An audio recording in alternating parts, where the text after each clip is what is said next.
Hello again. Happy Blur Day, the 17th of whenever, right? You been having any trouble keeping track of what day it is? Because we've been doing this coronavirus lockdown thing for, is it 6 months now? Is it 6 years, 6 weeks? Who knows? It's totally disrupted our lives, hasn't it? There's no school, no church gatherings. People are working from home or not working at all. There's just so much disruption of our daily lives. Nothing seems normal. And it's hard to tell the days apart. They just all blend together to a blur. Well, the Apostle Paul had a time when his days kind of blurred together. In Acts chapter 27, it tells us about a Mediterranean cruise that Paul was on. And we've all learned how dangerous cruises can be, haven't we? Okay, so it wasn't a pleasure cruise for Paul because he was a prisoner on his way to appear in trial before Caesar in Rome. But he was on a ship in the Mediterranean and they ran into trouble because the trip had been delayed, as often happens with trips, and it was a dangerous time to be traveling, and sure enough, a big storm hit.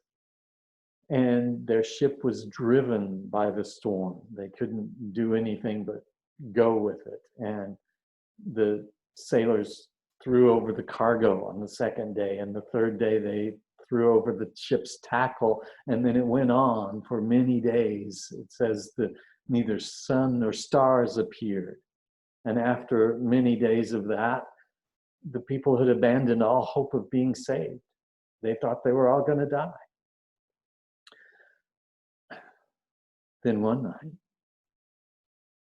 after 14 days of this, an angel of the Lord appeared to Paul and told him, "Don't be afraid. Everything's going to be okay. And everyone's going to survive." And there were 276 people on that ship. And sure enough, the next day, the ship ran aground, the ship's destroyed, but everyone survives, just like the angel that was with Paul there in the storm had promised.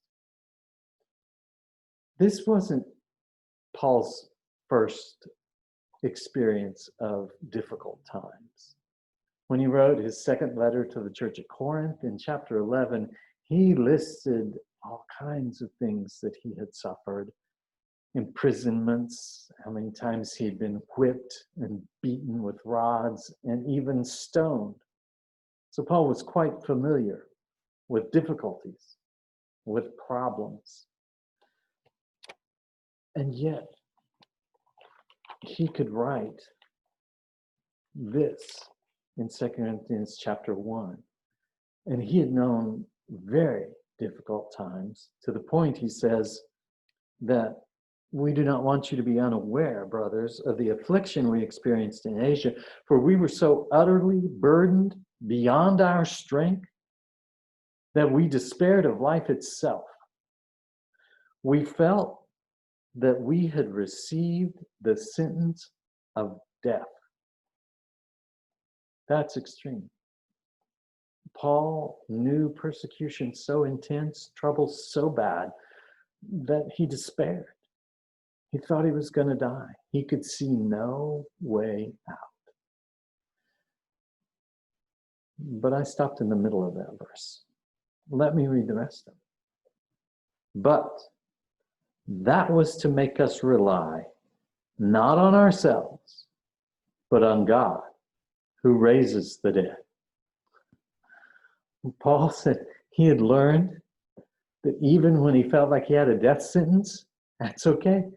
He knew a God who raises the dead. He delivered us from such a deadly peril, Paul says, and he will deliver us. On him we have set our hope that he will deliver us again.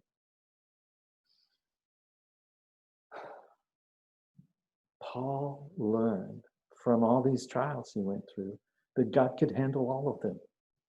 And so he could write, when he got to Rome and was in prison, he wrote this letter to the Philippians, and in it he expresses his confidence that everything was going to work out. He says, I know that through your prayers and the help of the Spirit of Jesus Christ, this will turn out for my deliverance. He had confidence in God, not in his own wisdom to be able to argue the case well enough, not in his own strength to handle it, but in God who is able, a God who can raise the dead. So, been learning anything through this experience that we're going through? Lots of people have been learning a lot of things. A lot of people have learned how to make masks. A lot of people may have learned that they don't want to be teachers. Whatever you're learning, let's make sure we learn this.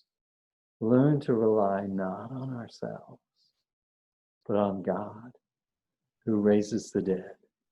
And when we get to feeling like I just can't handle one more day of this, I can't go without seeing the people I love and spending time with them, I can't figure out how this is all going to work out, and I can't handle the uncertainty, turn to a God who can, a God who is able to raise the dead. And let's learn to say like Paul, as he writes his second letter to Timothy, towards the end of his life, and he remembers some of the persecutions he went through in chapter 3, but he says, the Lord rescued me from all of them. And so he can write at the end of the letter, chapter 4, after pointing out his current situation and how he was deserted by everyone, but the Lord stood by me and strengthened me, so that through me the message might be fully proclaimed and all the Gentiles might hear it. So I was rescued from the lion's mouth. The Lord will rescue me from every evil deed and bring me safely into his heavenly kingdom. To him be the glory forever and ever. Amen.